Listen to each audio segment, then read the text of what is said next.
no one's going to fix your life but you. You always have to take a step up in the ladder to be able to get to the top. You can't get to the top by flying up. Yeah. Human beings don't fly. For me, what has always worked is having the small next dream, the next step. When I was younger, it was very romanticized that you're going for it and just keep going. And, it's like you have to work 24 hours, do 4 movies in one time, 5 shifts, don't sleep, don't eat. And the more a person does that, the more successful you will be. But as I have seen and lived more life, I've realized having a work-life balance is really important. Give yourself a break. It's okay. You just have to do the best you can. Survive, keep your head above water, and slowly you'll see you'll be walking on it. So this romanticization of work has to be tough and work has to be rough, and it's not. Work can be your companion. Work can be creative. Work can be something that gives you joy. And now I've reached a point where that work-life balance for me is most important. I will work on the 6 verticals that I'm working on, my business, my production, my book, my acting, whatever. But when I switch off, I'm with my family, I'm at home, I watch movies, I do whatever I want to do. So then when I come back to work the next day, I have the focus to be able to do even more things. I started working in the States in 2010. And in 2020, after 10 years of working in the industry, I started with music and then pivoted into acting in America. So started in 2010 for context. In 2020, I got my first leading role. How long did it take me? 10 years.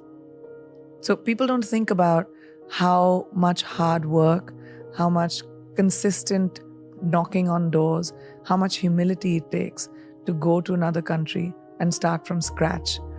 But it required me to strip every single thing that I knew in India and the laurels that I had achieved in India, the awards that I had won, the movies that I had done, the box office successes that I had seen. It required me to walk into rooms with extreme humility and introduce myself to people, to take my show reel and say, this is the work I have done. I would love to work with you. You have to go, you have to pound the pavement, you have to walk in, you have to be rejected, you have to audition, and you have to work around the culture of a new country. And that was so hard. I had to swallow the humility pill, and I was willing to do that hard work. And then, 10 years later, I finally got my leading role in a movie. The tears that it took when you move to a new country with no friends, no family, working with people that don't know you and don't know what you are able to achieve.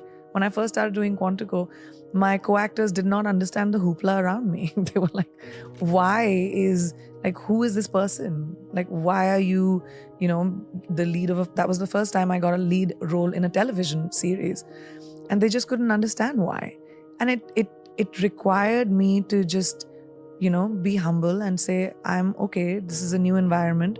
It's easy to go fishing from your boat, but when you have to go deep sea diving, it's a completely different thing. Yeah. So you have to learn according to your environment. So no, it wasn't easy. It was very hard. It took a lot of sweat, tears, and blood from me to finally be able to reach where I have reached. So when you say, I don't want to pass off the work that it took to get there and the time and the commitment that it took to get there. You have to shut off the noise. There are many people that will want to pull you down, but don't focus on that. Focus on the one person that believes in you. Focus on the light, little sliver of light that you might see, a little bit of inspiration that you might see. And that's the hardest thing to do because you're bogged down by baggage. You're bogged down by shackles of people holding you down. So you have to really push forward. And that's just individual. Do you have that inside of you to fight that fight for yourself? Or are you going to wait for somebody else to do it? That's an individual choice. The point is to be able to walk into a room and not be judgy and say, who are you? What are you doing? You don't, you're different. You speak a different language. That's not cool. Yeah. People speak different languages because they know more than you. They know other things that you don't know. The idea is to have your mind open to collaboration. The idea is to have your mind open to what is it that I can imbibe from someone else's knowledge. Yeah. And I think I'm a student of life. I love different kinds of people and different things that people do. I'm not running as fast as I was. I'm thinking about the steps I take. I'm in a really comfortable, content place when it comes to my life. And the choices that I'm making are mine and are not defined by other people or the validation that I probably needed when I was younger. So I think that's made me a little bit more happy and calm. Why am I lucky enough to have the life that I do? And some other woman, somewhere else, with the same desires, same ambitions, same, needs, doesn't have any of it. I really think about that a lot. It makes me feel like there must be something I did right. I wake up every day with a sense of gratitude, and I wake up every day with wanting to give back, whether that's with the person that is standing right next to me or whether that is a life choice that I might make. But giving back, I think, is so crucial when it comes to being grateful. I'm highly grateful for everything that I have. And I do think that maybe I did something right, that I've been blessed with the opportunity of having the life, being born to the parents that I was, being able to have the opportunity of making my own choices, having agency in my own life. If you think about women around the world, so many don't have that. Like, complete choices are made for themselves. But my parents told me, you have to have your opinion. It can be very scary. I mean, this generation of girls is fearless. And there's so many girls that take charge of their own lives. And they say, I'm not going to fit into the cookie cutter mold that probably my mother did or my grandmother had to. And it's so, I have goosebumps right now just thinking about it. I meet so many young women who have changed the trajectory of their families because of the choices that they've made. I think my message would be that there's a lot of noise around us and people that tell us to be a certain way. I was talking the other day about someone that when I went to convent school, I had this thing called moral science, a subject called moral science, which taught me how women should be seen, not heard, the lengths of our skirts, how we should sit with our legs. There's so much that is being told to women that to be a good girl, you have to be a certain way. Good girls don't make history. Bold girls make history. Bold people make history. So if you want to be the lead actor of your movie, which is your life, you've got to take choices that might be contrary to what you've heard. And that empowerment may or may not come from your parents, may or may not come from your family or boyfriend or whoever you're around. It comes from you.